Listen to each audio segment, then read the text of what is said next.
For decades, governments have denied the existence of non-human intelligence. But deep within black budget programs, a classified briefing was compiled, one that catalogues the 8 dominant species currently interacting with Earth.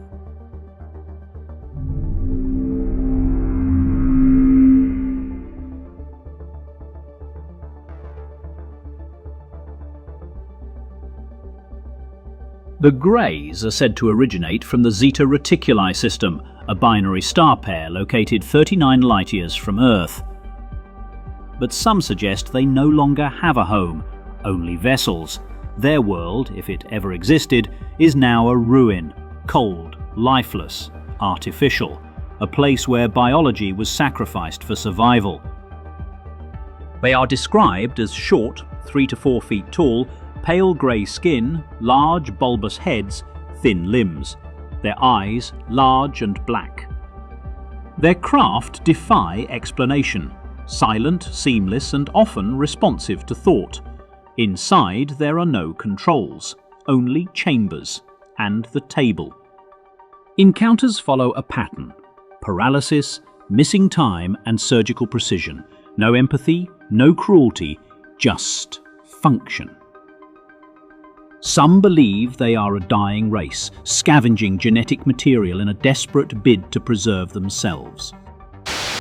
Others say they are not a species at all, but biological drones built to serve something far more intelligent and far more distant. Whatever they are, one thing remains certain: they do not ask, they do not explain, and they are still here.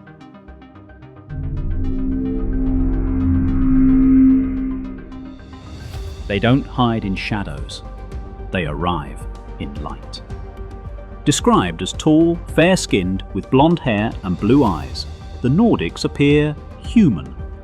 But everything about them feels just slightly off, as if sculpted into perfection by something not entirely human. They are said to come from a planet called Era, orbiting one of the stars in the Pleiades cluster, 440 light-years from Earth. Their world, if the accounts are true, is a near utopia. Clean, harmonious, technologically advanced, and completely controlled. Those who claim contact speak of visions, prophecies, warnings. The Nordics offer guidance, sometimes even healing. They warn us of nuclear destruction, of environmental collapse, but they never intervene. They only watch and whisper.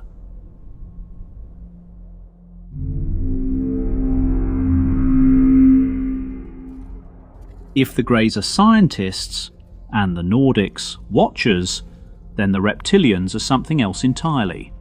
Legends say they live beneath us, in ancient tunnel systems, hollowed-out mountains and deep military installations. Standing 7 to 9 feet tall, with scales, slitted eyes and clawed hands, they radiate physical dominance and something darker. Said to originate from Alpha Draconis, the brightest star in the Draco constellation. Some claim they've infiltrated world governments, religious institutions, even royal bloodlines. That their strength lies not in open warfare, but in psychological manipulation. They thrive on fear, on hierarchy. They don't need to invade. They just pull the strings. In abduction accounts, they rarely speak. When they do, it's with command, not conversation. There are whispers that they were here before us, that Earth was never ours. We were just allowed to borrow it.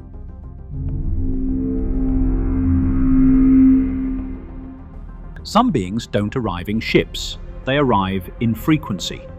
The Arcturians are not soldiers, not abductors. They are architects. Said to originate from the star Arcturus, in the Boötes constellation, just 36 light-years from Earth. They are described as high-dimensional intelligences. They don't operate in our visible spectrum. They are heard before they are seen. Contact is rare. When it happens, it isn't physical. It's a presence seen from the corner of the eye, captured in a flicker of light, a form that manifests, like a dream bleeding into reality.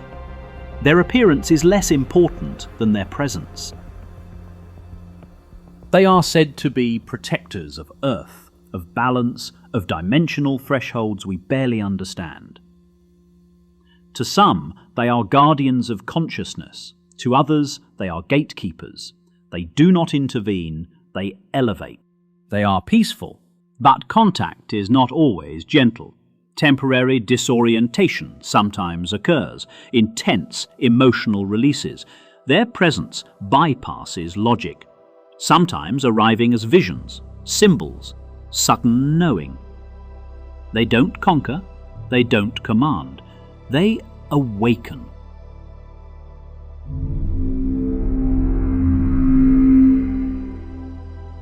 In the 1970s, a team of Soviet military divers entered the depths of Lake Baikal, the deepest freshwater body on Earth. What they reported never made it into official records. At 50 meters down, they claimed to encounter humanoid beings, over 9 feet tall, clad in silver suits, with no visible breathing gear. When an attempt was made to capture one, something struck back. 3 divers died from rapid decompression. The case was quietly buried. They are said to come from the Sirius star system, specifically Sirius B, a white dwarf companion to one of the brightest stars in our sky. Some say they arrived long ago. Others believe they were here before us. Descriptions vary: blue skin, webbed hands, large eyes adapted to darkness. They move silently, with purpose, appearing and vanishing like mist beneath the surface. Their vessels have been tracked, leaving the water at impossible speeds. USOs, not UFOs.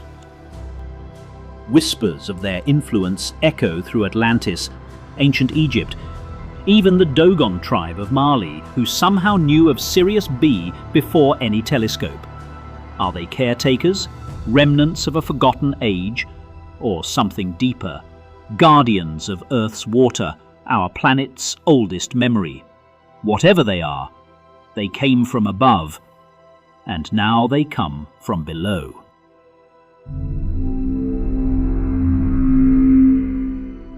They rarely appear, but when they do, they're never forgotten. The Mantids, also known as the insectoids, are among the most elusive non-human intelligences ever reported. Witnesses describe them as tall, insect-like beings, often over 8 feet in height, with long limbs, angular bodies, and massive black or red eyes that do not blink, only observe. They do not speak, they do not threaten, they simply appear. In abduction accounts, they are rarely alone, usually seen overseeing the greys, watching as procedures are carried out. But it's clear they are not subordinates. They are in control. Their movements are slow, deliberate. Communication comes in the form of intense telepathic impressions, sometimes peaceful, sometimes overwhelming. Some abductees report a sense of detachment, like a lab specimen being catalogued. They describe them as ancient, cold, and sterile in their methods, yet driven by something that feels like purpose, but in a way that bypasses human emotion entirely. No origin has ever been confirmed. Some believe they come from outside our galaxy. Others think they are dimensional engineers, keepers of genetic balance across worlds. They don't conquer, they correct, they calibrate, and they never speak.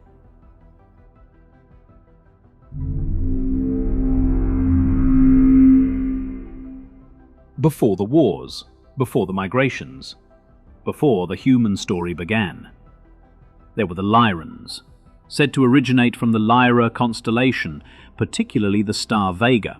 The Lyrans are described as tall, powerful, feline humanoids with muscular builds, digitigrade legs, golden or tan fur, and eyes that shimmer like molten metal. They are warriors, explorers, some say the original human template. Their civilization, according to lore, was one of grace and strength, but it fell, destroyed in an ancient conflict that scattered survivors across the stars. They became wanderers. Some say they seeded life on other worlds, Pleiades, Sirius, even Earth. Others believe they went extinct. But sightings persist. Those who've encountered them describe a presence that's both commanding and noble, but inhuman, not gentle. Their empathy, if it exists, is buried beneath honor, their judgment swift. They don't offer wisdom, they offer warnings. And when they speak, you listen.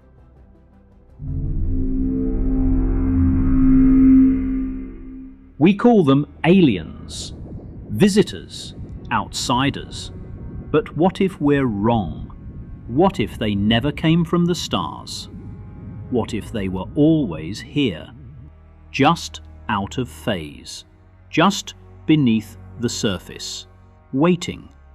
Not extraterrestrial, not foreign, just older than humanity, older than history, not spacefaring, but buried, watching us, feeding on us, not from out there, but from the deepest corners of here. They don't arrive in ships, they don't speak in light, they whisper blasphemies, they torment, they linger. Throughout history they've been called many names: demons, jinn, the Watchers. Unlike the extraterrestrials, they don't travel light years, they slip through cracks, in minds, in rituals, in trauma. They do not abduct, they possess, they feed. Some researchers suggest so-called aliens are not visitors at all, but a class of entities that never left, because they were always here.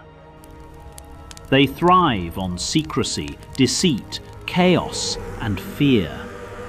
They are not from our realm, they're from the spiritual realm.